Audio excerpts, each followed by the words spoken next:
చేయడానికి చెబుతున్న కథ. పైకి ఒక అర్థము, అంతర్లీనంగా ఇంకొక అర్థం ఉన్న కథ. ఆకాశములో హ్యాంగ్ అవుతున్న దైవిక గోళాల గురించి. అనహిత అనే ఒక స్త్రీ, ఆమెని భూమాతతో పోల్చారు. భూమాతకి పేరు గల అనహిత అని చెప్పారు. ఆవిడికి శాపం ఇవ్వడం జరిగింది అనహితకి. ఆమె ప్రవర్తన సరిగ్గా లేదని. ఏమిటా శాపం అంటే, నువ్వు సూర్యుడి చుట్టూ తిరుగుతూనే ఉండు అని. దీంట్లో శాసనం దాగి ఉంది, నేచర్ యొక్క శాసనం దాగి ఉంది. భూమి తన చుట్టూ తాను తిరుగుతూ సూర్యుడి చుట్టూ తిరుగుతుంది. ఆ రోజుల్లో సంవత్సరం అంటే 2-6 నెలల వ్యవధిగా నిర్ణయించారు. భూమి ఎప్పుడైతే సూర్యుడి నుంచి సమాంతర దూరంలో ఉంటుందో ఆ రోజున 2వ అర్ధ భాగాన్ని గుర్తించారు. చాల్డియన్ శాస్త్రజ్ఞులు నెలకి 30 రోజులుగా నిర్ధారించాడు, 25 రోజులు కాదు అని నిరూపించాడు. సోసిజినిస్ అని అతని పేరు. ఋతువులను కూడా సరిగ్గా గుర్తించడం జరిగింది. బ్రాహ్మణులు, హెచ్పిబి అంటుంది, 4000 సంవత్సరాల క్రితం జీవనం సాగించారు అని. అది ఒక శాస్త్రజ్ఞుడు డాక్టర్ హాగ్ అనే అతని రచనలు ఆధారం చేసుకొని చెబుతోంది. దేవతలకి రాక్షసులకు జరిగిన యుద్ధం ఈ బ్రాహ్మణులకి ఇరానియన్స్కి జరిగింది అని.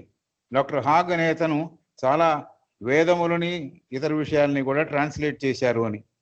హిందువులు విగ్రహారాధన చేసేవారు, దాన్ని సమర్థించక ఎదిరించిన వారు ఇరానియన్స్ అని చెబుతోంది. ఆత్మ యొక్క ట్రాన్స్మైగ్రేషన్, ఇది కొత్త ఒక ఫిలాసఫీని ఆ రోజుల్లో ప్రాచుర్యంలోకి తెచ్చారు. ఆత్మ యొక్క ట్రాన్స్మైగ్రేషన్, ఒక జీవితంలోంచి ఇంకో జీవితంలోకి ప్రవేశించుట అంటే మరణానంతర స్థితి నుంచి మరణం తర్వాత మళ్ళీ ఆత్మ ఇంకో జీవితంలోకి రావడం. మరణం తర్వాత పునర్జన్మ అనే సిద్ధాంతాలని బ్రాహ్మణులు, బౌద్ధ మతముకు చెందినవారు, గ్రీకు దేశస్థులు కూడా నమ్మారు.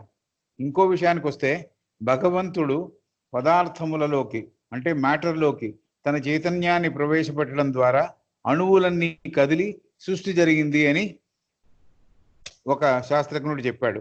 దానిలో భాగమైన మనిషికి 2 ఆత్మలు ఉన్నాయి అని రాస్తారు. ఆ రోజుల్లో పెట్టిన పేరు ఆత్మ అని.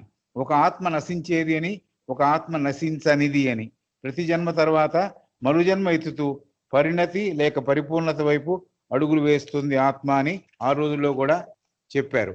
క్రియాశీలకంగా పనిచేసేది మేల్ అని, నిష్క్రియాశీలతతో ఉండేది ఫీమేల్ అని, ప్యాసివ్గా ఉండేది ఫీమేలు, యాక్టివ్గా ఉండేది మేల్ అని గ్రీకు దేశస్థులు తెలియజేశారు. చైతన్యం, పదార్థం సంగమం వల్ల నిప్పు, నీరు, గాలి, భూమి, మిగిలిన ఆకాశం, స్పేస్ అవన్నీ ఏర్పడ్డాయని ప్రాచీన శాస్త్రజ్ఞులు తెలియజేశారు. ప్రాథమిక గణితంలో పెద్ద సున్నా లాంటిది అమృతత్వంతో ఉన్న ఆత్మ అని, రేఖాగణితం ఆధారంగా చేసుకుని శరీరం ఏర్పడిందని శాస్త్రజ్ఞులు చెబుతున్నారు. గీతలు ఆకారం ఉన్నది చెరపబడవచ్చు అంటే శరీరము అనిత్యము అని. శూన్యములాగా ఉండే జీరో అది ఆత్మ అని. హక్స్లీ అనే శాస్త్రజ్ఞుడు రంగులు లేని ఒక పదార్థములోంచి, ప్రోటోప్లాజం, రంగులున్న వివిధ రకములైన ప్రాణకోటి ఎంత ఒక ఫౌంటైన్ లాగా ఉద్భవించిందని చెప్పాడు. ఈ రంగులేని పదార్థము తేనెటీగలోనూ ఉంది, పీతలోనూ ఉంది, మనిషిలో కూడా భాగమై ఉంది. భౌతికవాదం వల్ల ఆధ్యాత్మికత, మనస్సుకే అర్థమయ్యే విషయాలు మరుగున పడిపోయాయి. భౌతికవాదం వల్ల ఆధ్యాత్మికత, మనస్సుకి అర్థమయ్యే విషయాలు మరుగున పడిపోయాయి. అంటే మెటీరియలిజం డామినేటెడ్ ఎవ్రీథింగ్ అని. సృష్టి పైన పరికిస్తే అర్థమయ్యేది కాదు, లో దృష్టితో చూడాలి అర్థం చేసుకోవాలంటే. సర్వశక్తివంతుడైన, అన్ని చోట్ల వ్యాపించి ఉన్న, అన్నీ తన ఎరుకలో ఉన్న శక్తి ఒకటి ఉంది అని నవీన శాస్త్రజ్ఞులు కూడా నమ్ముతున్నారని హెచ్బిబి అంటోంది. భగవతత్వ క్వాలిటీస్ సృష్టిలో ప్రతిదీ ఒక ప్రణాళికను ఆధారం చేసుకుని పుట్టింది. నథింగ్ హ్యాపెన్స్ బై ఛాన్స్ అని చెప్పడం జరిగింది. ఈ విషయాలు అన్నీ పరిపూర్ణత సాధించే వారికి, యాడెప్ట్స్కి, మునులకి తెలుసు అని, వారు అర్హత లేని వారలకు ఈ విషయాల్ని అందజేయరు అని కూడా చెప్పబడింది.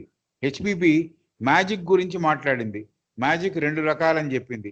White magic, that is helpful magic. Black magic ఇతరులకు బాధ కలిగించేది. కనికట్టు ఉన్నది లేనిదిగా, లేనిది ఉన్నట్లుగా చేయడం కూడా ఒక రకమైన మోసము, ఫ్రాడ్ అంటుంది ఆమె. మ్యాజిక్ గురించి వేదాలలో కూడా ప్రస్తావన ఉంది అని అంటుంది.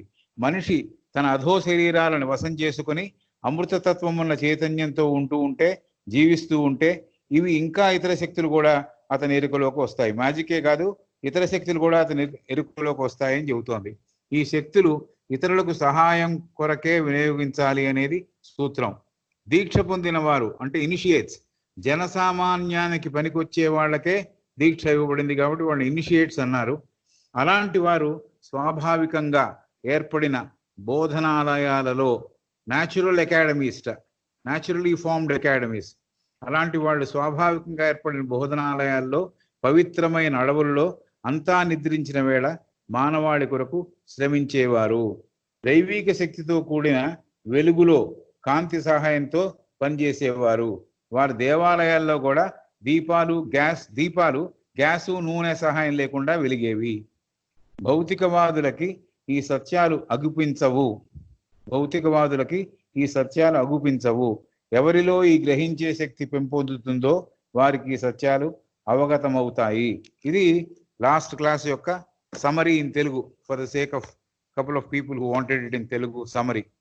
Now moving on to the subject proper of this afternoon. ఇది మనం అంతకు ముందు అనుకున్నట్లు ఈ ఐసిస్ అన్వీల్డ్ ఒక కదంబం లాంటిది. ఒక సబ్జెక్ట్ మీద ఉంటుంది, ఇంకో సబ్జెక్ట్ దగ్గరికి వెళ్ళిపోతుంది, అక్కడి నుంచి మళ్ళీ పాత సబ్జెక్ట్కి వస్తుంది. కాబట్టి మనం ఏవైతే ఏరుకుంటామో అవి మనకు దొరుకుతాయి. అయితే ఆమె డెరివేటివ్గా అయితే రాయలేదు, ఎలా కనపడితే అలా రాసింది. ఆవిడ దృష్టికి ఎలా వచ్చాయో ఆవిడ ఆకాశిక్ రికార్డ్స్ గమనిస్తూ ఏవైతే ఆమె దృష్టిలో వచ్చిందో అవన్నీ ఎక్కించేసింది పుస్తకంలో. అవి ఎడిటింగ్లో కూడా ఒక సబ్జెక్ట్ వారుగా పెట్టకుండా ప్రింట్ చేయడం జరిగింది. Now moving on to another subject, she talks about the great teachers who authored books on divinity. She is talking about the great teachers who authored books on divinity. Most of the contents were written symbolically in a language which can be understood and interpreted by initiates. So not everybody can understand that language in which those books were written. Books were written in such a language which has to be clearly understood only by initiates. They can interpret it, they can understand it. Ordinary man cannot understand it. That is how the old ancient books were written, says HPB. She gives an example of a book. Actually, it is a biography of Apollonius that was full of hermetic philosophy. The example given by HPB is biography of Apollonius that was full of hermetic philosophy. Most of the conversations he held with wise men, sages in India, because he traveled to India also.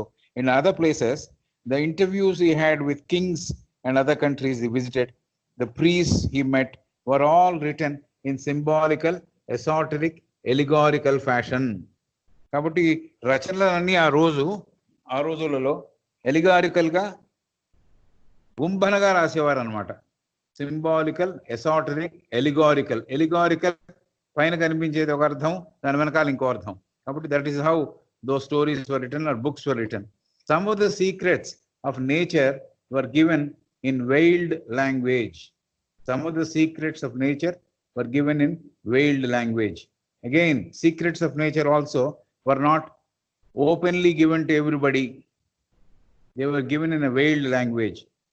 There is a reason, she says, Moses, who is perhaps one of the Jew teachers of Christianity, he was given certain information and he in turn chose very carefully 70 people and gave them the instruction.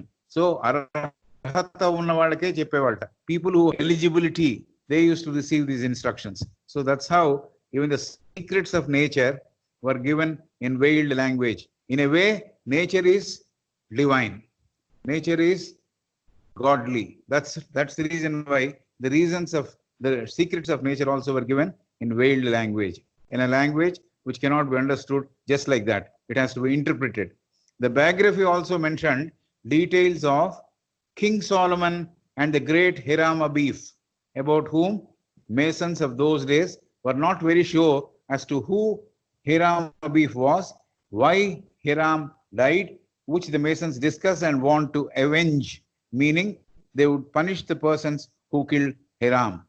So this is also what that biography mentions. Biography mentions about King Solomon, King Solomon's temple, and the great Hiram Abif, about whom the Masons of those days were not very clear as to why Hiram Abif was killed, which the Masons discuss even today as to how it happened. There is a story, of course, going on in the various ritual books, but that perhaps is not true, is what the history says.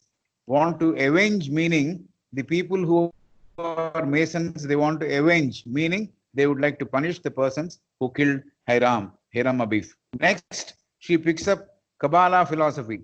HBB says that philosophy had two aspects to it. Kabbalah philosophy, Kabbalistic philosophy, HBB says, had two aspects to it. She has covered Apollonius' autobiography and the great teachers of olden days. They had written in a veiled language or an allegory. So here she is now talking about Kabbalistic philosophy, and she says one portion of that philosophy is giving out teachings related to metaphysical teachings. One portion of that particular philosophy is giving out teachings related to metaphysical teachings. That is not physical, beyond physical, which you have to use your mind to understand. Metaphysical teachings, which were outside human perception. The other aspect was physical occultism. The other aspect of philosophy, of Kabbalistic philosophy, was the physical occultism, connected to the branch of therapeutics. Therapeutics means the way a medicine is administered. So the physical occultism was connected to the branch of therapeutics. Disease in the body is not always visible. Disease in the body is not always visible, says HBB, for our sight. We cannot see with our eyes, naked eyes, what is the problem the body is having. A method of healing such diseases was also there.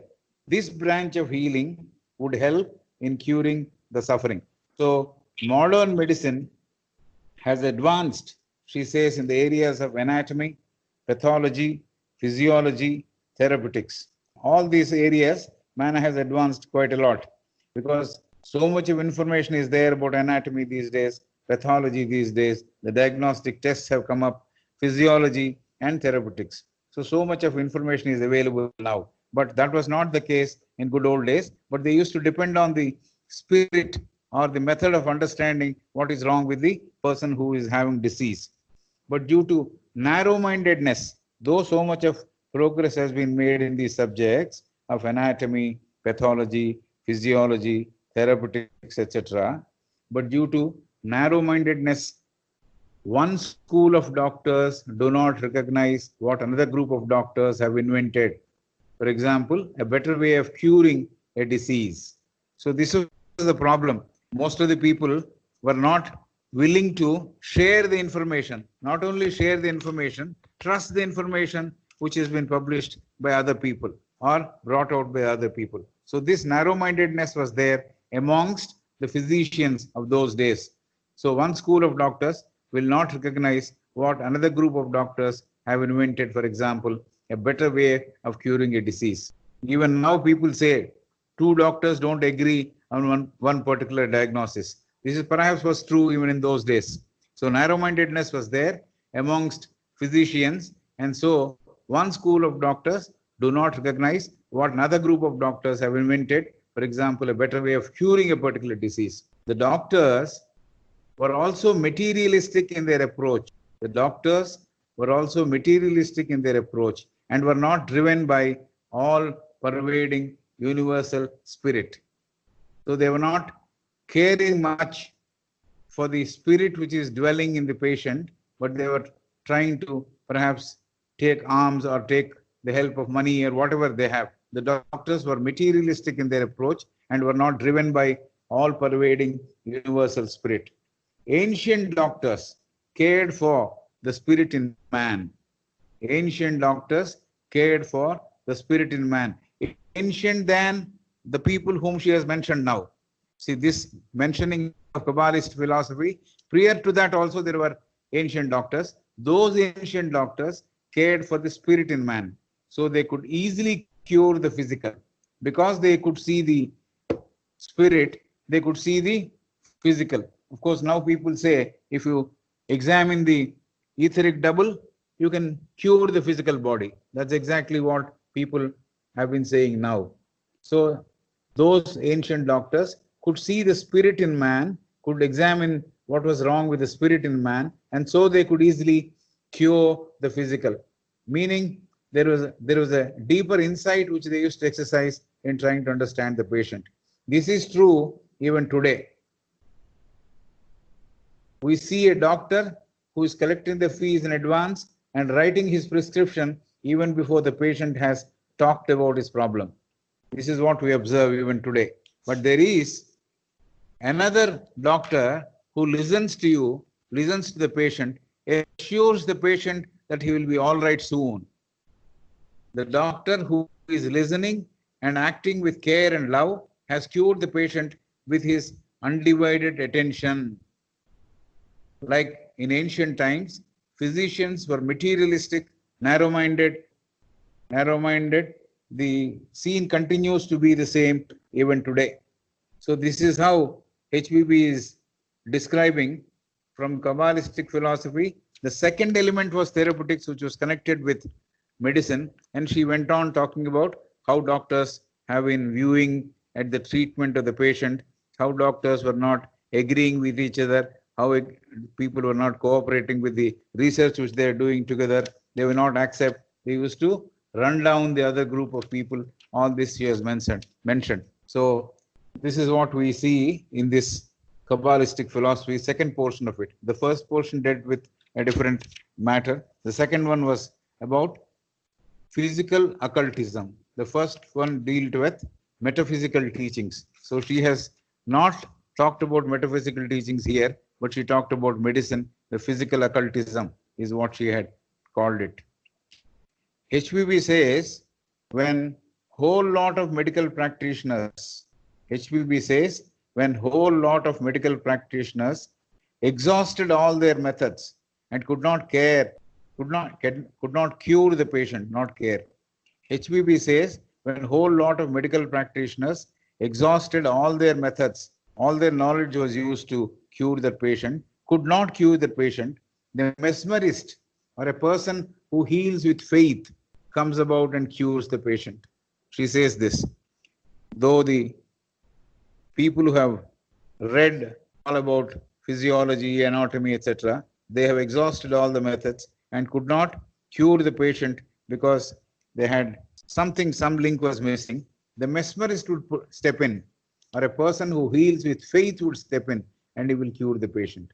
The healer and the mesmerist depend on the universal spirit with a will to cure patients. The healer and the mesmerist depend on the universal spirit with a will to cure the patients. So they had the intention to cure the patients, and they had also depended on the universal spirit and the help which would give when they were invoking that spirit to cure patients.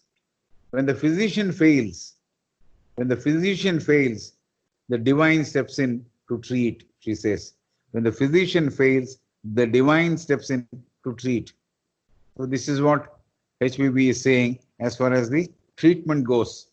The healer who is invoking the higher forces, which are spiritual, he is able to cure the patient without the aid of even medicines. The healer who is invoking the higher forces, which are spiritual in nature, is able to cure the patient even without medicines. So in this connection, I will give an example from our own life, my life, I mean. My grandfather and grandmother were the people who brought us up. My grandmother, my mother's mother, she was suffering from uterus cancer. So there was a stage where she would be given injections, pethidine injections, I'm told, by the doctor. And the effect of that would last not more than 1 hour or 1.5 hours. Again, she would start crying with a lot of pain. She had uterus cancer. But then there was a person living somewhere in North Karnataka, and I happened to write to him saying that my grandmother is seriously ill like this. I know you may not be able to bring her back to life, but at least can you reduce the pain? And so he had sent akshatas, and he said, give 2 akshatas every day, every night before she sleeps with water, with hot water, lukewarm water. And that's what we did. And we never called the doctor to give her an injection to reduce the pain. She lived another 4 or 6 months after that, but we never never had any chance to call the doctor asking him to give pain reducing injections. So there are people, this happened in 80s. So there are people who can cure or who can alleviate the suffering of others using the universal spirit. So the healer who is invoking the higher forces, which are spiritual in nature, is able to treat the persons who are suffering without medicines. Some of the Egyptian ancient healers, like Hippocrates, Paracelsus, employed and learned on the spiritual to treat the sick. So they also not only practice medicine, they also practice the other methods of treating patients. So Hippocrates, Paracelsus employed and learned the spiritual way to treat the sick. Like the modern scientists don't recognize the ancient scientists' work, the modern physicians do not endorse the practices of the ancient physicians, says HPB. Ancient physicians also believed in the spirit. Ancient physicians also believed that one could cure by invoking the higher forces. So modern scientists will not recognize this ancient scientist method, is what HPB is saying. They will not endorse the practices of the ancient physicians. Modern physicians, by virtue of the improvement in knowledge of anatomy, pathology, etc., feel superior to the older physicians. Older means the earlier physicians. The modern physicians, by virtue of the improvement in knowledge of anatomy, etc., pathology, they feel superior to the earlier generation of ancient physicians. A group of doctors, she says there is a case where it has been documented. A group of doctors from France, surgeons in fact from France, visited Egypt, saw how mummies were bandaged from head to toe.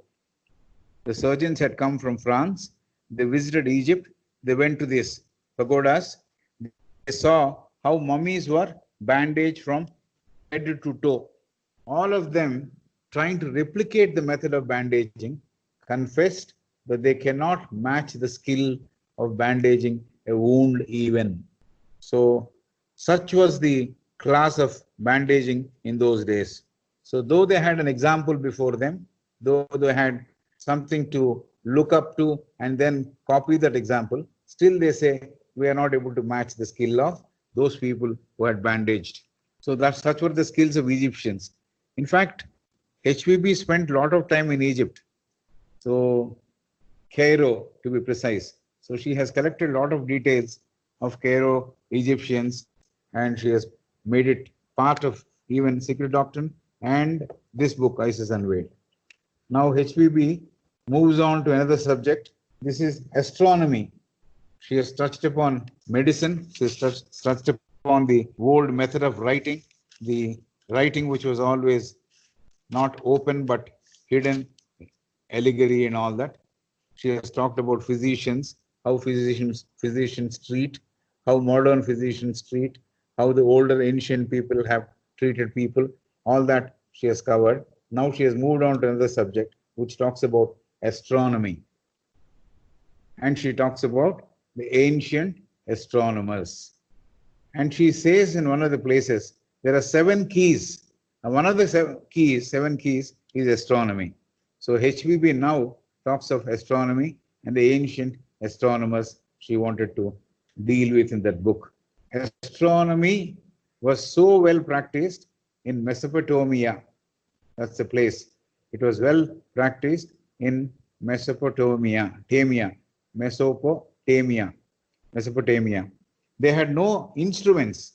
Those astronomers did not have many instruments which the modern astronomers have, but still could produce results which were more than perfect. This is what she says. The older ancient astronomers depended on their own skill, depended on their own innate skill to calculate and produce results. She says they never had the help of instruments, but still could produce results which were more than perfect. Means Perfect is 100%. She's talking about more than perfect, means 110% right. So that sort of work they used to do. Stars were catalogued. Stars were catalogued, means they had listed out all the stars. And the 12 zodiac signs are also formed. You know, some 3 or 4 stars put together forms one zodiac sign. So they had catalogued all the stars and then also formed the zodiac signs. Day was divided into 12 hours of day and 12 hours of night. So this is something which was there in the beginning also, but she has mentioned that about the astronomers who have done this. Day was divided into 12 hours of day and 12 hours of night. They had studied planets, star constellations, and understood all about the solar system. So these astronomers about whom she is talking from Mesopotamia, they could calculate everything perfectly even without the help of a lot of instruments. Their results were more than perfect.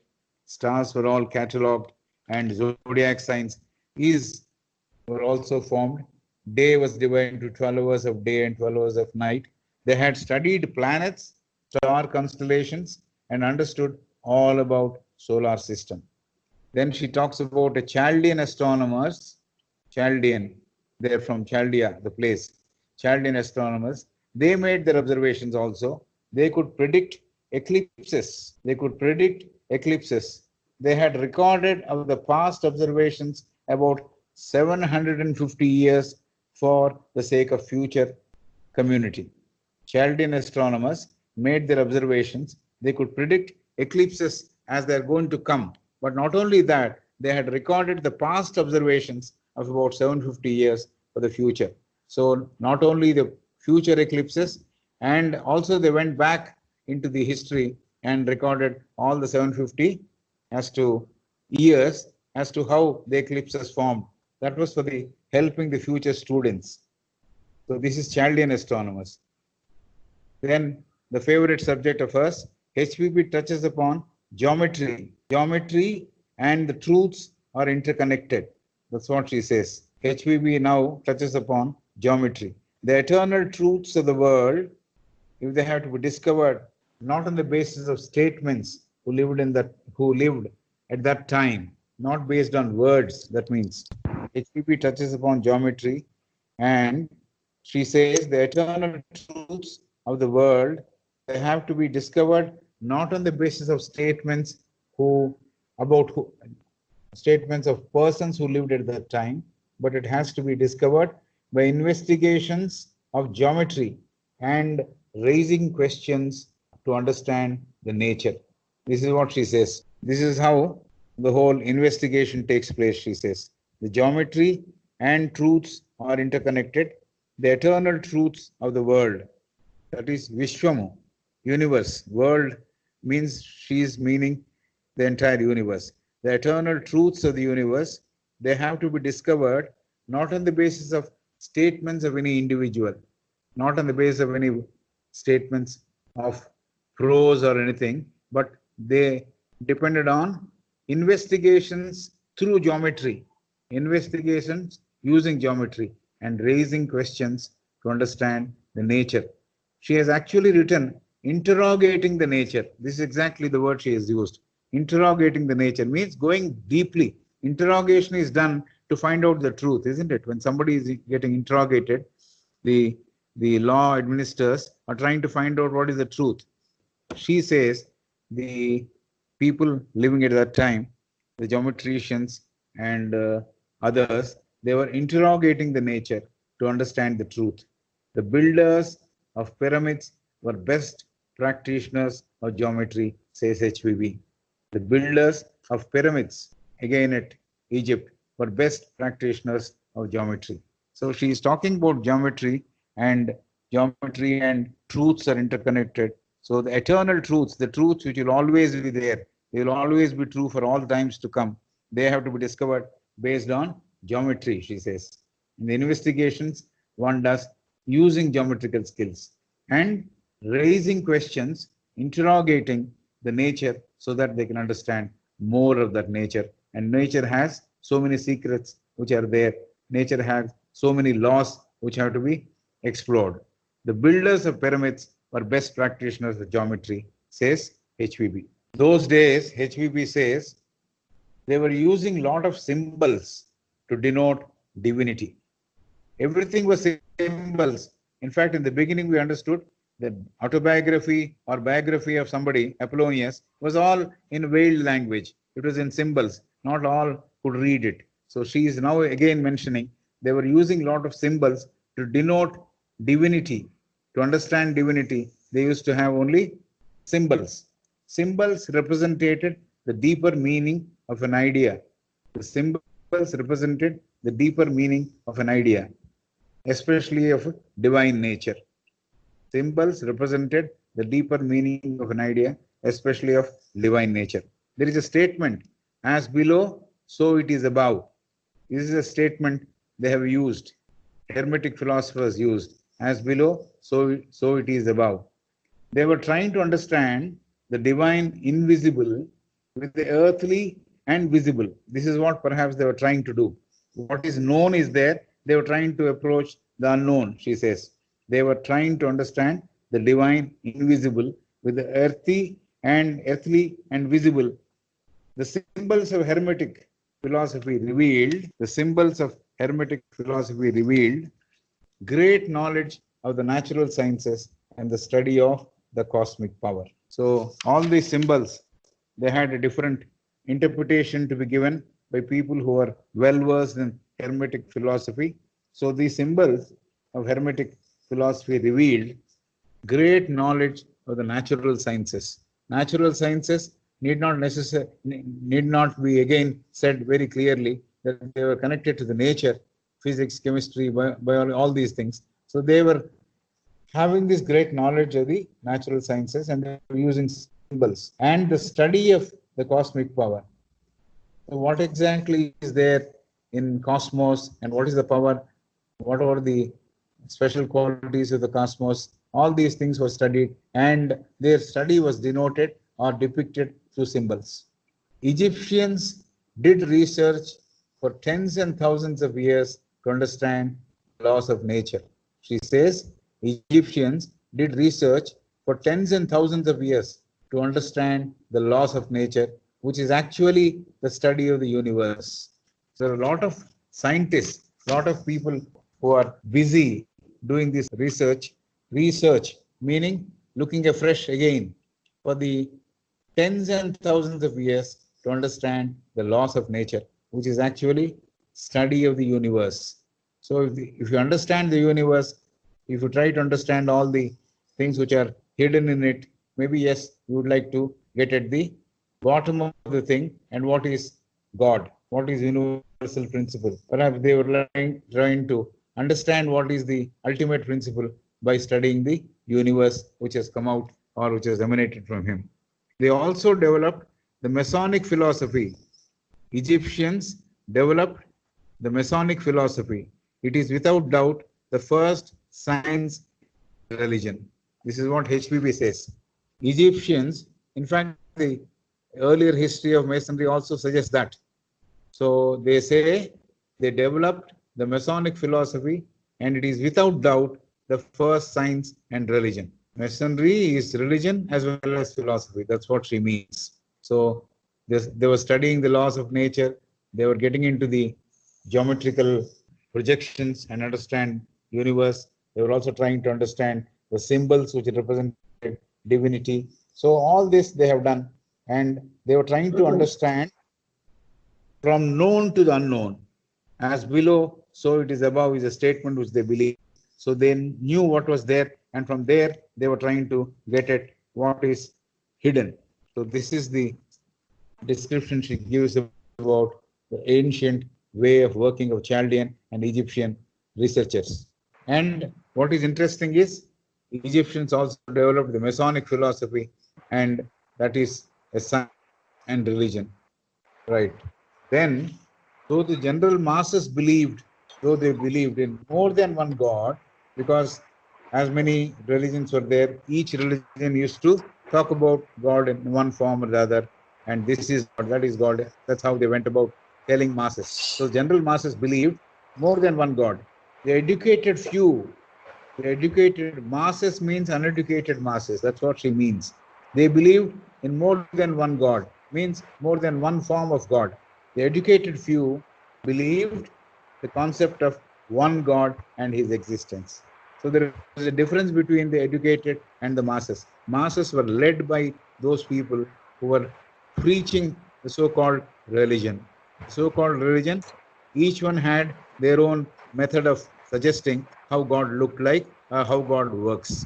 So each of that presentation was given to general masses. So they believed in more than one godly form. But the educated in those days, they were very few, but believed the concept of one God and his existence. So this is another statement she made in between.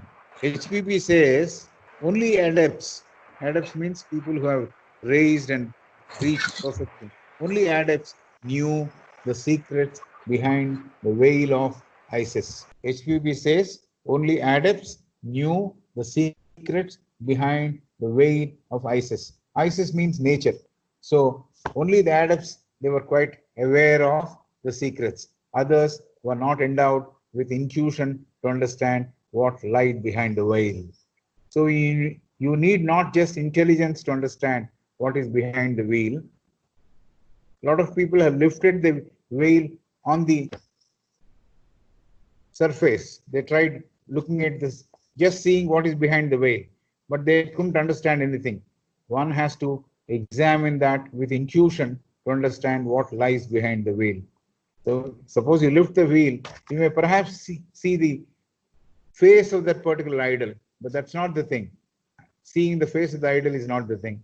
The adepts only knew how to examine this with intuition. So she says, HPP says, only adepts knew the secrets behind the veil of Isis, which is nature. Others were not endowed with intuition to understand what lied, what existed, what lied means, what existed behind the veil. HPP says, this is also recorded in other books. HPP says Moses and Jesus passed their earlier years in the Egyptian and Jewish meadows. Meadows means plains. HPP says Moses and Jesus passed their earlier years in the Egyptian and Jewish meadows. That's where their search for the ultimate began. So both Moses and Jesus, they passed their earlier years in the Egyptian and Jewish meadows. Talking about again magic briefly, HPP says magic was considered as divine science by adepts. HPP says magic was considered as divine science. This divine science explained or brought about all the aspects of divinity itself. This is what she says. Magic, the white magic, definitely. It was considered as a divine science by adepts. This divine science explained or brought about all the aspects of divinity itself. Magic reveals how nature operates. Magic reveals how nature operates. The abuse of magic led to sorcery. The abuse of white magic led to sorcery. That is witchcraft and black magic. So this is what she had to touch upon magic. Here magic, she says, is a divine science. It also explains about the divinity and also how nature operates. The abuse of magic, white magic, led to sorcery, through which people are given pain, or witchcraft or black magic. The high priests of Egypt were having great knowledge of white magic. High priests of Egypt were also adepts in a way. High priests of Egypt were clairvoyants in a way, says HPP. The high priests of Egypt were having great knowledge of white magic. As already mentioned, they practiced white magic to help humanity in all cases. So the high priests of Egypt were having great knowledge of white magic, and they practiced white magic to help humanity in all cases. HPP now is quoting Aristotle and says, at the close of the great year, she is now introducing another subject. HPP says, Aristotle said this, at the close of the great year, meaning after a lapse of 12,954 solar years. After elapsing of 12,954 solar years, another scientist says it is 13,954, not 12,954. Whatever the correct figure may be, she has written 12,954. After the elapsing of 12,954 solar years, a great year comes about. So what happens in the great year? What comes about in this great year? She says our planet is subjected to a physical revolution. Our planet is subjected to a physical revolution where the polar and the equatorial climates exchange their places. This is something very, very interesting. The end of 12,954 solar years, the great year comes. So during the great year, what happens is, in our planet, what is polar climate, that polar area changes and becomes equatorial, and the equatorial goes towards the polar. So our planet is subject to a physical revolution, change of places, where the polar and equatorial climates exchange their places. Polar climate moves to the equator. The climate at the equator moves to the polar. Even to imagine it's something very, very, very difficult, but she has mentioned that in the book. She says, she has quoted Aristotle and another person also. She says, at the close of the great year, meaning elapsing of 12,954 solar years, what comes about is a great year. This is not a year, it's a great year.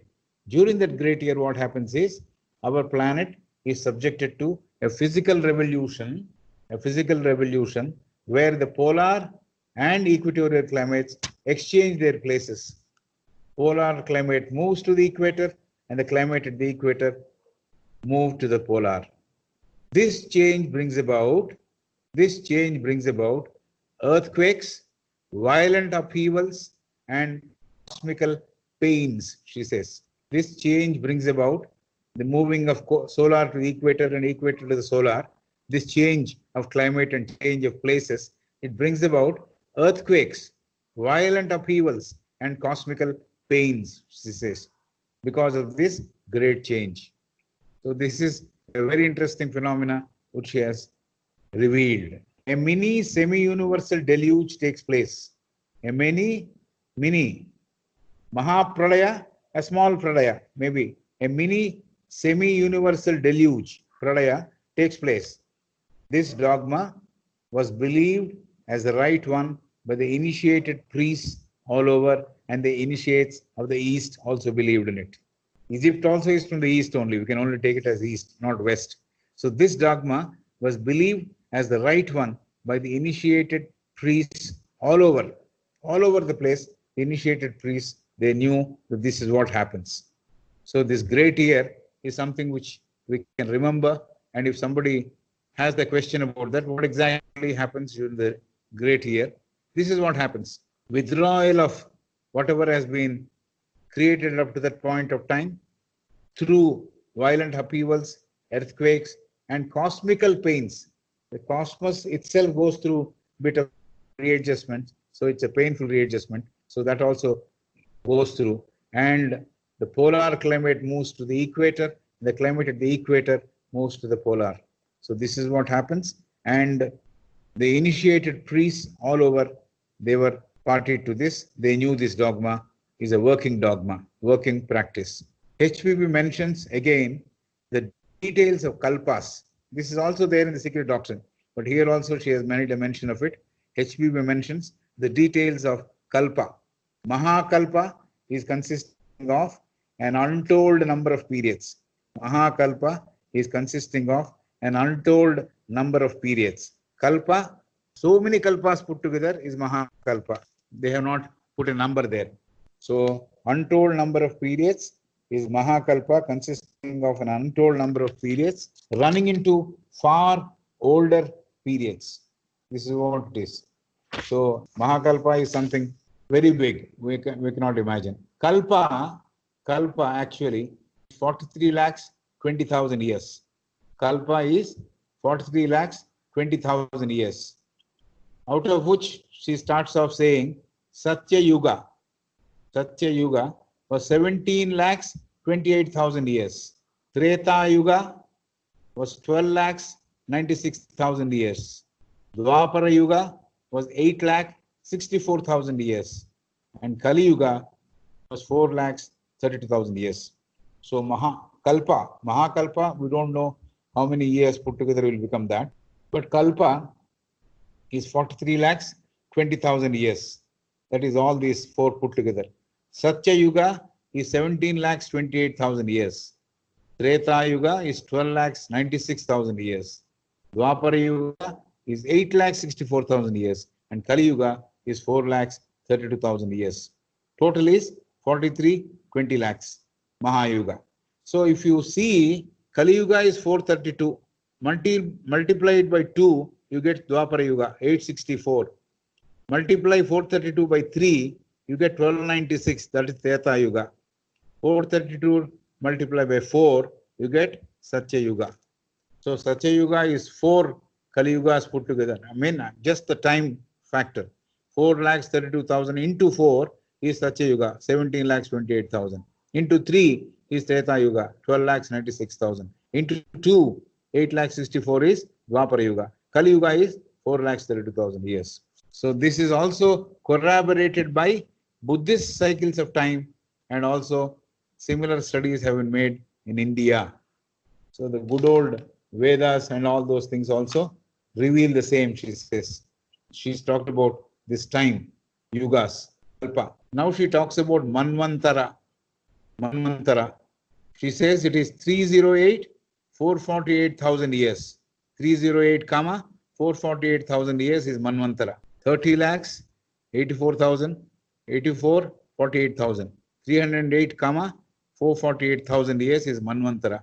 We are presently in the 7th Manvantara. We are presently in the 7th Manvantara. We are in Kali Yuga. She gives details. Our planet Earth revolves once every year around the sun. It also turns on its axis once in every 24 hours. This was something which you have read in our school days. Our planet Earth revolves once every year around the sun. It also turns on its axis once in every 24 hours. Ebb and flow are part of the human progress. So there is a period of ebb and there is a period of flow. So this, she says, is part of the human progress. The great kingdoms existed, and after a period of greatness achieved, they descended. This is what she is talking about, ebb and flow. She says the great kingdoms existed, and after a period of greatness achieved, they descended. Even in our own country, we know a lot of kingdoms which were there, which were not there now. So she's talking about the great kingdoms existed, and after a period of greatness achieved, they descended. Each time humanity is ascending, it is reaching a higher state. Each time humanity is ascending, it is reaching a higher state than the stage at which it descended last time. So there is always progress. Human progress is there, but it is through ebb and flow. He says, which achieve great also came down, or she says humanity is ascending and it is reaching a higher state than the stage at which it descended last time. So let us imagine it was there at 60 feet. Just giving an example to understand. The next time it is there at 80 feet. That means there is progress in the humanity. This is just an example to understand what she means.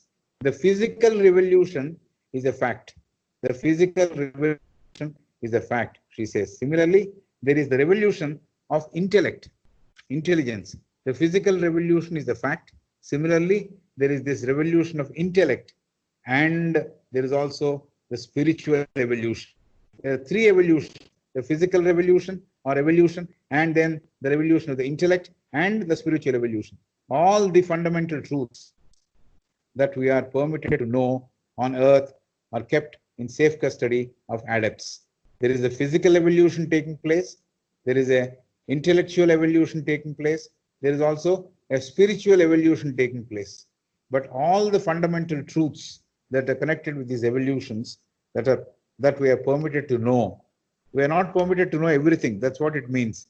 Divine plan also is not open to all of us to study everything and understand everything and see what happens. So all the fundamental truths that we are permitted to know on earth is kept in safe custody of adepts. So adepts, they know not only take care of how much of information is helpful to humanity, they have all the information which is required. So when the time comes, when they have a person like Blavatsky or somebody who can carry it down to humanity, they see to it that they perhaps give it entirely in that portion which needs to be explained to humanity, and she writes on behalf of them, or they help her to write the book. The adepts information which they have is complete, but whatever information H.P. Blavatsky had was only that much which human beings can understand. So maybe she also had more, but she did not give out everything. But there is a bit of controversy with Swami T. Subbarao for H.P. Blavatsky. Subbarao was saying that she was revealing too much. H.P. was revealing too much. And the person who wanted to help her in editing Secret Doctrine, having read her Isis Unveiled, he backed out saying HPB is revealing too much. So that's the feeling he had. And so this is the situation. The adepts, they are perhaps the receptacles of all the information, safe custody of all the information which is there, which is happening because of the physical evolution taking place and the intellectual evolution taking place and the spiritual evolution taking place. More than anything, I think they're concerned more with the spiritual evolution. So they have all the details of the adepts. The practice of various creeds and religions is external. See, all this various information which is talking about physical evolution, intellectual evolution, and spiritual evolution, all this is resulting in perhaps so many religions coming about and things like that. She says the practice of various creeds and religions is external.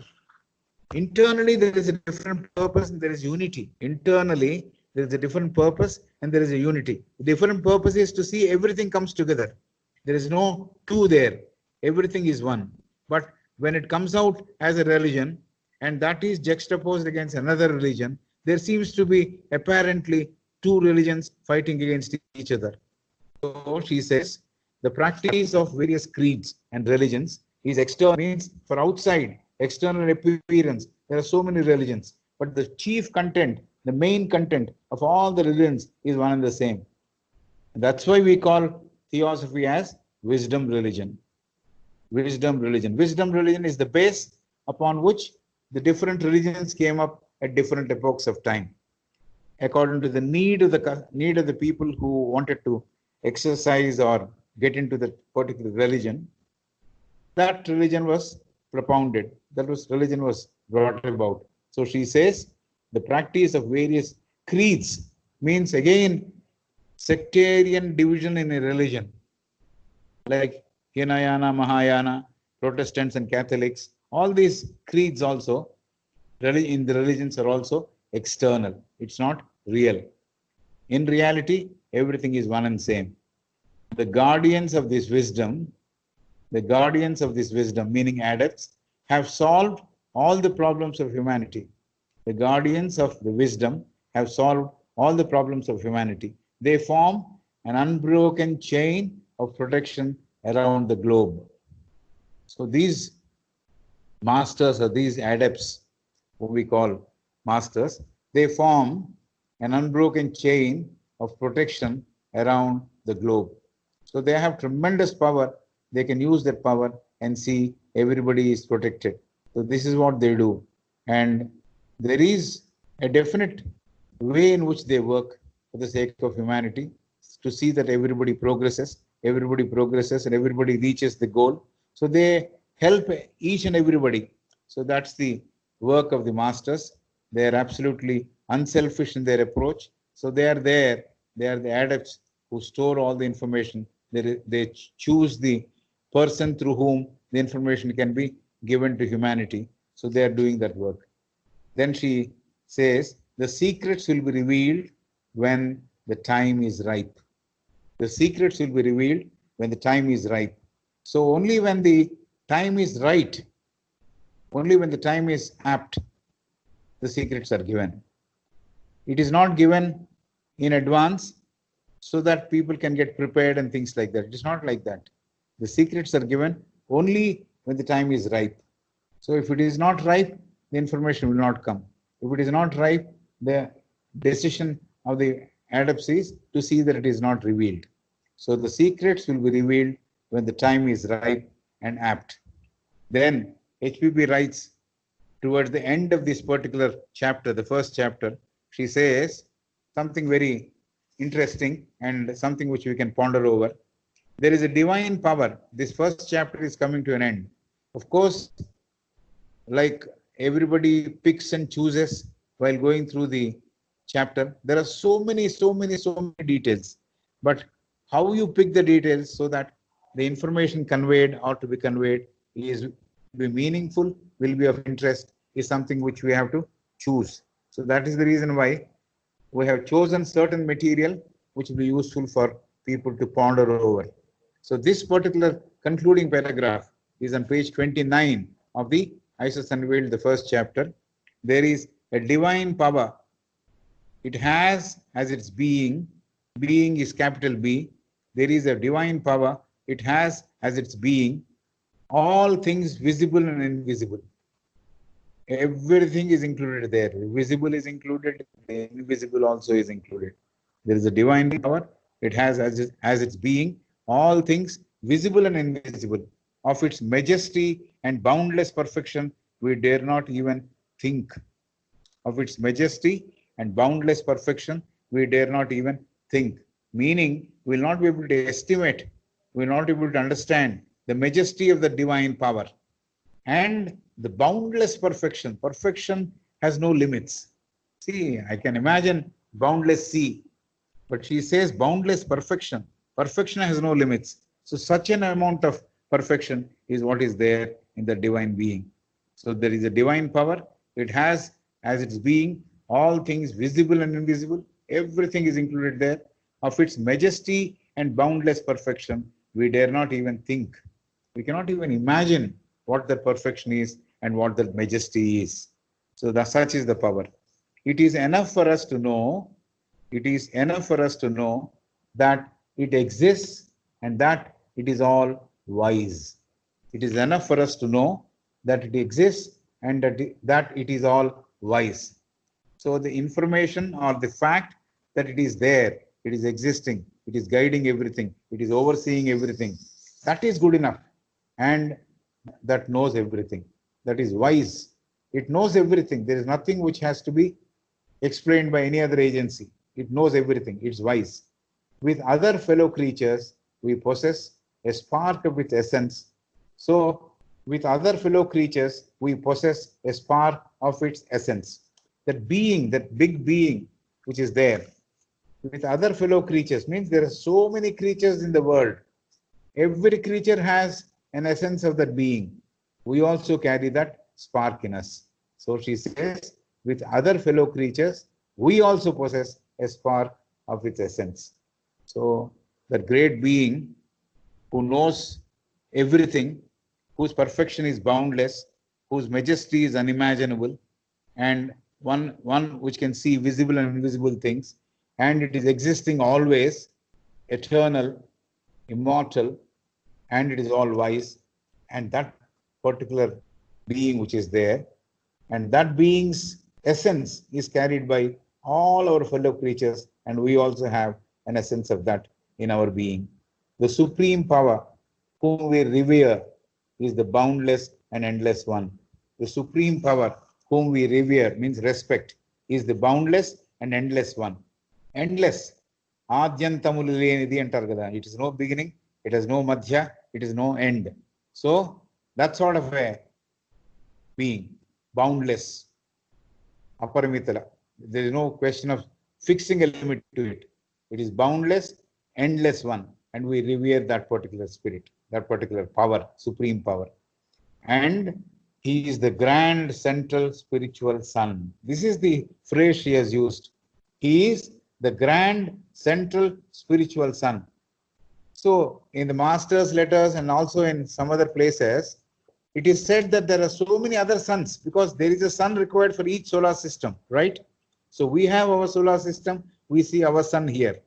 So there are suns, there are so many suns representing each solar system. And this particular being, about whom we discussed in such an eloquent language, he is called the Grand Central Spiritual Sun. The Grand Central Spiritual Sun.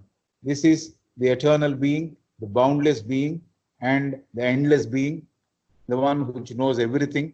So, and one which has the boundless perfection and whose majesty we cannot even imagine. All this put together, and one which can see the visible and invisible. This is this concept, the whole concept is named as the Grand Central Spiritual Sun. How can we see him? She says, we can see him in the universal harmony. We can see him in the universal harmony which is there on this cosmos. We can see him in the universal harmony which is there in this cosmos. It is the one which is infallible. It is one which is infallible. The whole thing is one, and there is no question of a mistake anywhere. It is incapable of making mistakes, infallible. Man may be making mistakes, but other things may be making mistakes. This majestical, boundless being is infallible. So there we close this chapter. Mamata, class, this chapter is over.